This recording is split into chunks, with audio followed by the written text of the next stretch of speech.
When the Legends Die, Section 2, The School, Chapter 13. Like all horses, Blue Elk's pony was afraid of bears. He had to send the boy and the cub ahead and walk and lead the pony that first morning. The next day was easier when they approached Town, and Blue Elk realized that the bear would create an uproar and possibly shooting in the town. So he went round the town, through the rugged hills, and reached the road to Bayfield. They traveled that road until they met a horseman who fired several shots at the bear from his revolver. But his horse was dancing all over the road, and the shots were wild, and before the man could hit the bear, the horse bolted with him. Blue Elk led the way into the hills again, and on the third day they came to the road south from Bayfield to the agency on the reservation. Few people were on that road, so they followed it. The Utes, even reservation Utes, respected bears. They would shrug off such unexpected things as the sight of a boy in a clout and a bear cub at his heels. But when they came in sight of the agency, Blue Elk wondered why he had done things this way. He wished he could do things over again and be rid of the bear, which made everything hard to manage. But things were as they were. They could not be changed now. He said, "The bear must stay with you until I tell these people about him. Our people will not make trouble, but the others do not understand these things." The boy did not understand either, but he nodded. There were many buildings at the agency, the headquarters and the school and the dormitory and the barns and stables and the pens and corrals. A flagpole stood in front of the headquarters with a red, white, and blue flag at the top. The boy watched the flag, wondering what it meant. Then he looked at the people hurrying from one building to another. Besides the men who were all dressed in white man's clothes, there were boys and girls, Indians, but also wearing white man's clothes.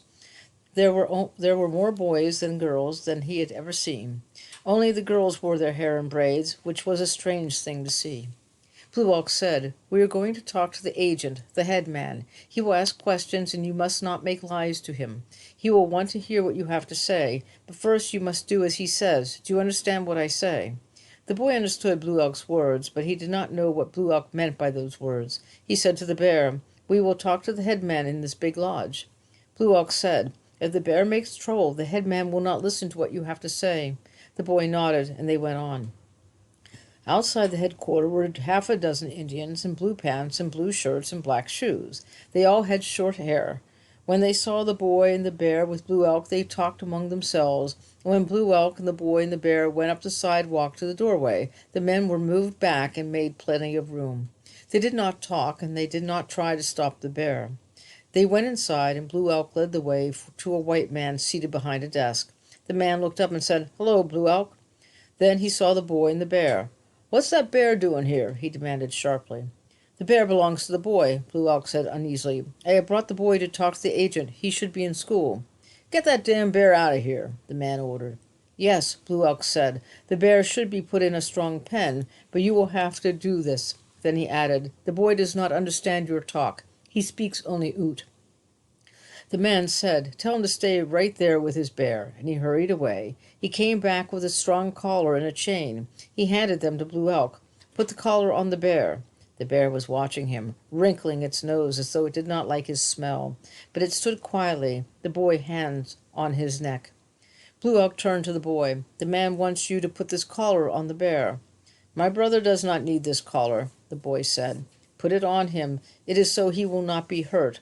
These people do not understand bears. They are afraid of bears, and they cannot listen to you when they are afraid. Put it on him." Reluctantly, the boy fastened the collar on the bear cub. "Come on," the man said from the desk said. "Bring the bear." They followed the man outside. He led the way to the log pen where they kept wild horses while they were being broken. In the middle of the pen is a strong post, was set in the ground. Watching the bear and staying carefully away from him, the man took the end of the chain and fastened it to the post. "Now," he said, "I'll see if the agent wants to talk to you. Come on." "Come," Blue Elk said to the boy. "The bear must stay here." "I do not like this thing." "Come. The headman cannot hear what you have to say unless the bear stays here." "My brother will not like this thing." "This is the way it must be. Come." The boy spoke into the bear's ear, then reluctantly went with Blue Elk. The man from the desk locked the gate, and they went back into the headquarters building. "You were a fool to bring that bear here, Blue Elk," the man said sharply. "A cub that size can be dangerous. Don't you know that?" The boy would not come without him, Blue Elk said. The preacher told me to bring him in. I did this the only way I could do it. The man left him at the desk and went to a door down the hallway. After a few minutes, he came out and motioned to them. Blue Elk led the way. They went into the office, and the man at the desk said, "Well, Blue Elk, what have you got up your sleeve this time?" The agent was a red-faced man with patches of freckles on his face and hands. He had thin, sand-colored hair and eyebrows, and his eyes were so light blue they looked milky. He wore a dark gray suit with a closely buttoned vest, a white shirt, and a blue necktie. His neck was fat. It bulged over his collar. "I brought this boy," Blue Elk said. "The preacher in Pagosa said he should be in school." The agent looked at the boy. He smiled, then frowned, and said to Blue Elk, "Who is he? What is he doing running around in a clout? I understand you were stupid enough to bring a bear cub, too. But that's taken care of. Who is this boy?" "His name is Thomas Blackpool. He was baptized with that name. He has been living by himself off the reservation." The agent looked at the boy again. "Is this true?" he asked. "Is Blue Elk telling the truth?" The boy stared at him, bewildered, then looked at Blue Elk. "He speaks only Ute," Blue Elk said. "How does that happen? These kids pick up at least a smattering of English no matter where they live." "He has no English," Blue Elk said. "He has no father, no mother. They are dead. He has been living alone in the old way." "That doesn't make sense." The agent frowned again. "Do you mean to tell me—" He broke off, then asked, "How old is he?" Blue Elk shrugged. 11 years, maybe? I do not know. "Go tell Fred to send Benny Gray back in. You wait outside, Blue Elk. I want to talk to this boy alone." Blue Elk said to the boy, "This man wants to hear what you have to say. He says I should bring another person who speaks the tongue." He left the office. A few minutes later, Benny Grayback came in. He was stocky, like most of the Utes, perhaps 30 years old. He wore blue work pants and black shoes, like the Indians the boy had seen outside the building. But he had a white shirt and a blue necktie, like the agent. His hair was short and parted on one side. Benny Grayback was a vocational instructor in charge of the carpenter shop. The agent said, "Benny, I want to talk to this boy. Blue Elk says he speaks no English. Is that true?" Benny asked the question. The boy answered, and Benny said, "It is true. He knows only Ute." The agent asked questions then, and the boy gave answers, and Benny Grayback translated. "What is your name?" "My name is Bear's brother." "Blue Elk says your name is Thomas Blackpool." "I do not know that name." "Who is your father?" "My father is dead." "Who is your mother?" "My mother is dead." "Where do you live?" "I live in my lodge." "Who lives with you in your lodge?"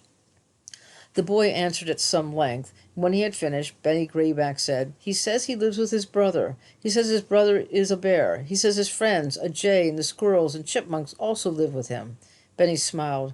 "No other person lives with him, he says." "How long has he lived alone?" "He says he has lived alone since his mother died. He says she died the winter before last. I think he must be wrong, but that is what he says. Tell him he will live here now, with the other boys and girls. He will go to school here and learn the things he should know. He said he did not come here to live. He does not understand school. He says he came to tell us of the old ways." Benny smiled at the agent again.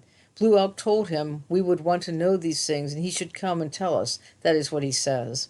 The agent nodded. "Sounds like Blue Elk. Tell him we will want to hear what he has to say about the old ways at a proper time. First, he must learn the new ways. He says he will go back to his own lodge until you want to listen to him." The agent sighed and shook his head.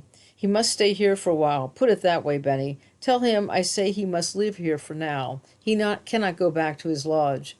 George said this. The boy did not answer.